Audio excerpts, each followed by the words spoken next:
best ankle breakers, the shiftiest, the craftiest layups in the game, the best shooting, the best passing, the most unguardable point guard that has ever been created. This is Prime Championship Kyrie Irving. Let's get into it. So first, come to my career, go over to an open slot. For me, I've already made this player, so I'm gonna scroll over here. Make sure whatever you do, make it a rebirth. There's no reason not to, you get extra bonuses. This is a 6'2", 174 pounds, 6'6" wingspan, point guard, 66 close shot, 91 driving layup. Let's talk about it. That's Giant Slayer, Hall of Fame, Slithery on gold, and Acrobat, Hall of Fame. You're gonna need all those badges.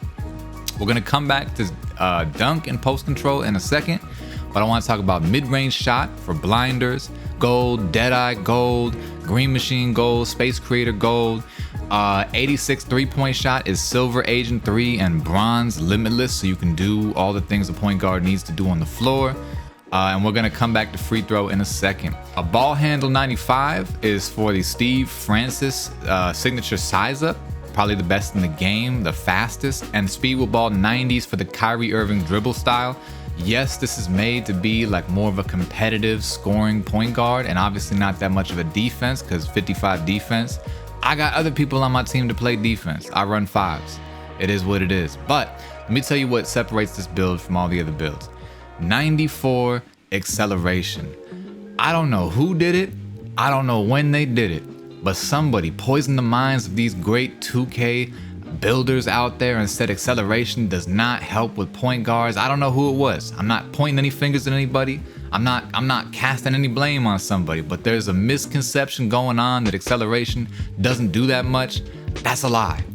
If you are on the ball, if you are a point guard, you want acceleration. If I could have 94 acceleration on every build, I would. If I could have 99 acceleration, I would. But it's expensive. So you got to make sacrifices in certain places. For me, I said defense, don't need it. We'll talk about everything else too. 85 speed is the minimum speed you can have while still having 90 speed with ball. Those two things are tied together.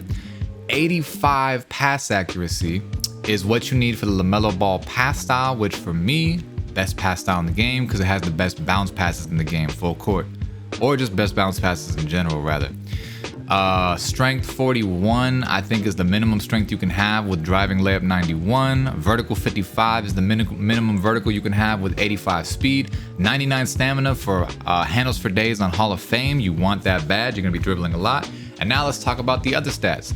If you're new to my channel, there's a certain stat, a secret stat that a lot of people think doesn't do anything, and then I have proved on this channel through multiple tests actually does a whole lot. It's called offensive consistency. If you're not interested in hearing about that at this point, just know all these stats are changeable for you and your personal customs and what you like. But for me, 99 free throw, not only am I gonna get every defensive 3-second free throw, every transition foul free throw, but also late game situations they try to foul me, I'm for sure making it.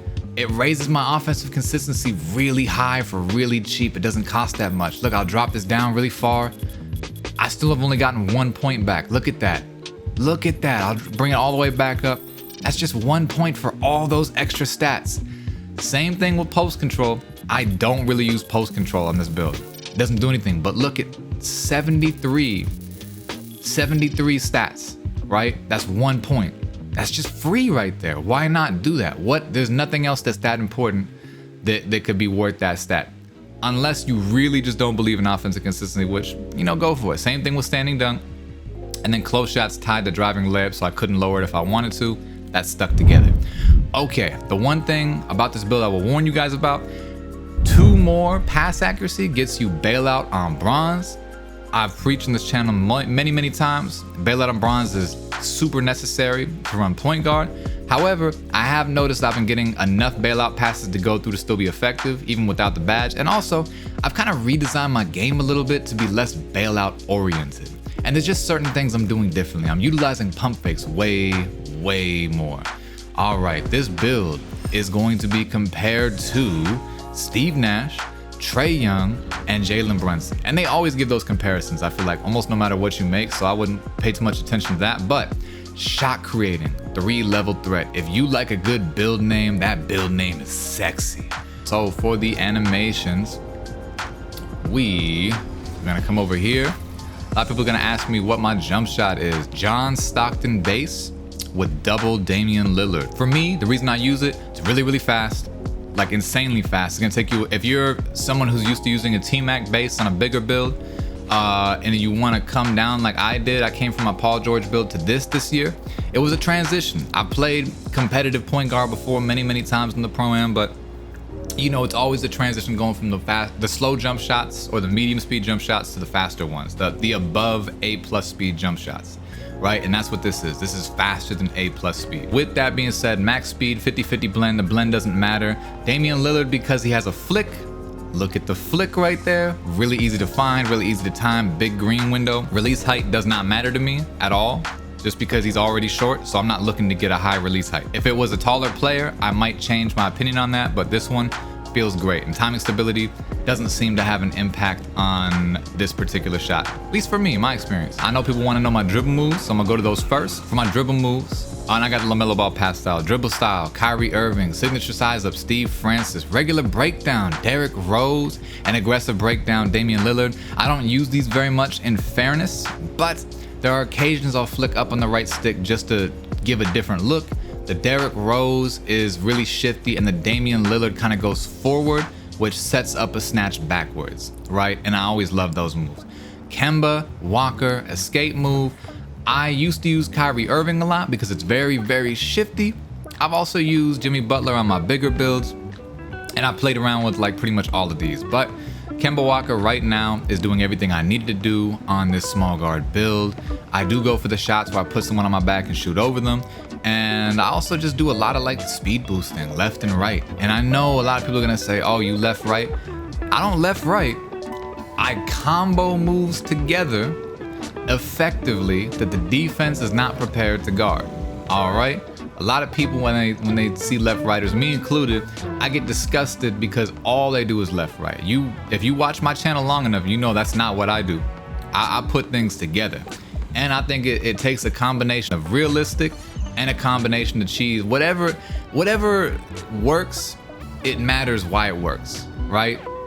Combo move, Steph Curry. I just think he's got one really cool move in here that I like. And a lot of people are gonna use John Morant for the glitchy move, and some other people are gonna, you know, mess around with a lot of these other ones. But for me, Steph Curry, I like it just because. There's not a really good reason for that. Crossover John Wall, this is a really good reason. I have been playing around with a lot of these crossovers. And I think like James Harden is the fastest crossover in the game. So if you want to just break an ankle up the court, if you're just in it for that, use James Harden. That will get you fast ankle breakers up the court, right? And there's other moves too. De'Aaron Fox can push the pace. 2K Labs had a video about that. It's very good at pushing the pace in transition. And then for me, John Wall is shifty. It's wide. I go all the way from the left side of the court, all the way back to the right side of the court. Sets up really good fadeaways in the mid-range. Lets me kind of attack the entire mid-range and gives me wider angles, because you get to a certain level, they want to just cut off your angles and then live with the results, right? Because all they're doing is trying to put you in a box and say, operate out of this box. If you can say, no, I'm gonna have the entire court to work with. You're not gonna pinch, you're not gonna trap, you're not gonna hit me with these quick blitzes. I'm gonna open the court up for me, and then thereby opening up for my teammates as well. You're gonna be way more effective. Jamal Murray behind the back move for obvious reasons. If you don't know, if you stand still, hold sprint and down and to the opposite of the ball hand with the right stick, you get an explosive behind the back move that feels like it's a Jamal Crawford behind the back move from back in the day, but just a single one. This also combos really well with other dribble moves, and it also combos very well with the L2 cancel, which I'm gonna make a video on because I've fallen in love with the L2 cancel. It's pretty amazing. Spin move Anthony Edwards. Use whatever you like, because I don't have a good reason for using this one. Kyrie Irving hesitation, I think it's the best one for me. And then the other best one is Chris Paul, because it has the yo-yo dribble where you fake pass it. I don't know, Kyrie Irving is just like a little faster. So I just like how fast it is. I feel like it sets up things a little better for me. So I'm very shifty. Luka Doncic step back, and I was a John Wall guy for forever. The whole year I was a John Wall guy, but for whatever reason, I started playing around with my dribble moves on this guy because I just feel so much shiftier. That Kyrie Irving dribble style really lets you combo into moves differently than you can without it. It's almost like, oh my gosh, there's a thing in fighting games where certain characters, they use like a super meter and they basically have no recovery time on their attack moves, and then all of a sudden you can combo all the old moves that didn't combo together now with moves that can, and you put it all together basically. I don't know if that makes any sense to you guys, but that's what the Kyrie Irving dribble style is. Like, you put a turbo meter on, and now the things that didn't work together before, they suddenly do. Like, things can just chain together. Luka Doncic step back works into that because it's designed for comboing instead of like just killing, right? The John Wall has that snatch back that's like a quick kill move, and it's not like you can't combo out of it. People combo out of it. They go the John Wall and they do the Jamal Murray, but I don't do that. I'll combo a dribble move, I'll do the Luka step back, then even the snatch back is still really good. Then I might cross, I might go forward, I might explode out of it. It just gives you options. It gives you a lot of options. So Luka Doncic, try it out. Triple threat style Joel Embiid. If you're having trouble catching the pass, if you're saying things like, oh, that jump shot felt like it sped up. Oh, that jump shot felt really slow. Oh, and in the half court, you're not stumbling, but you almost feel like you stumble. Not the stumbles, because it's not gonna help with stumbles. Does nothing for stumbles. But if you feel like your player's stuttering when he's catching the ball, you're probably using either Kobe or Zion Williamson or something else that slows you down. Use Joel Embiid. Just try it out.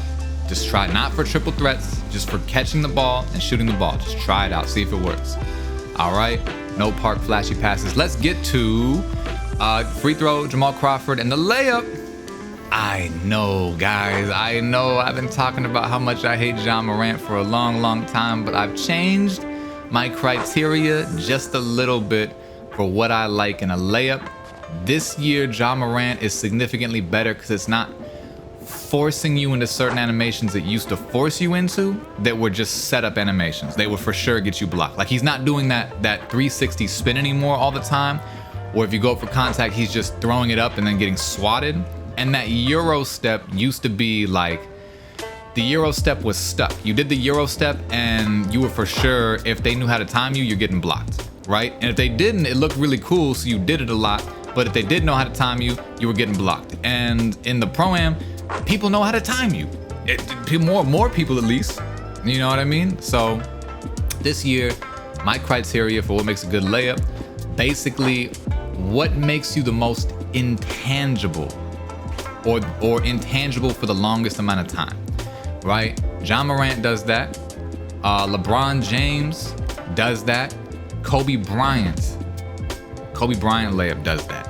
And the only reason I'm choosing Ja over Kobe is because Kobe has a couple of slow animations when you're not getting the move you want, and Ja has a couple more fast animations, and the floater going to the left side is one of the best floaters in the game. I'm not saying the best, because Steph Curry's up there, and Buddy from the Kings is up there. I forgot his name, but he's up there. Ja Morant though is up there with him. Probably top three floaters in the game. And someone's gonna say, what about Trae Young? Yeah, Trae Young has a good floater, but every other animation is terrible. You're gonna get blocked a lot with Trae Young trying to do, look at that, what is that? What is that jelly? What is that jelly? I hate that jelly so much. Ugh, disgusting. Anyways, no dunks, dribble pull up Bradley Beal. When I tell you I went through so many dribble pull-ups, and like I used them for like days on end, just trying to get one dribble pull-up to make sense and feel good to me. I couldn't do it with anyone else other than Bradley Beal. Bradley Beal going to his right or to his strong hand, if he's right-handed, that's the right. That feels the best. It gives you a quick, but sort of like, you understand when to release it by looking at it. He has a snap, he has a flick, it's smooth though. Get all your hot zones for the mid-range because that matters. Spin Jumper Pro, best spin jumper in the game on every build, just use it. Steph Curry hop jumper. A lot of good hop jumpers. Normal 2 is also really good, but Steph Curry breaks a lot of ankles. Steph Curry is one of 2 hop jumpers that consistently breaks ankles. Post Fade Pro 2. I only use this when I really need a bailout, but it works. It feels like the best post fade animation to me, and it's felt like that for 2 years now. No post hook for me. If I did use a post hook, I'd use Joel Embiid. And then Kobe Bryant, hop shot. Just the best hop shot in the game for whatever reason. Hard to explain, but it just feels the best. Motion style, elite. If I could get Drew Eubanks, I would, but for a small guard, motion style, elite. If you've made it this far in the video, thank you. Just to confirm, the offensive consistency of this player is a 97. That's what you will end with. Again, that range of like 95 feels like you can hit every shot, you know, but you have to work for it. 97 to me feels like there's a bigger green window. I tested it, I confirmed it on my channel. People, you know, may argue and say, the tests were flawed, because they were flawed. Because every test is gonna be flawed, because we shouldn't be the ones testing these stats in the first place. It should just be 2K, the developers, telling us this is what these stats do, as opposed to having weird stats that don't make sense, like potential, which, what does potential do? Probably nothing, but why would you take the time to code that? You know how long coding takes for random, you don't code random things. Coding takes a long time on the back end development of a game. You're not gonna put a random stat in the game. It makes no sense. You wouldn't do that. It would apply to something. And obviously there's some stats that may apply to other game modes, not this one, or may apply to your AI and not your actual player. And that's a fair, you know, piece of discussion. But if you believe what I believe, the same way I've tested and proven to myself and to many others, offensive consistency matters. This is 97. It'll get the job done, trust me. Also, the one thing I'm mad about is the draw foul is only a 69. Nice. But actually, where I felt like it used to matter before in previous years, draw foul, they got a badge for it. And the badge works. And it might work better than Mike Wang wanted it to work. I got silver.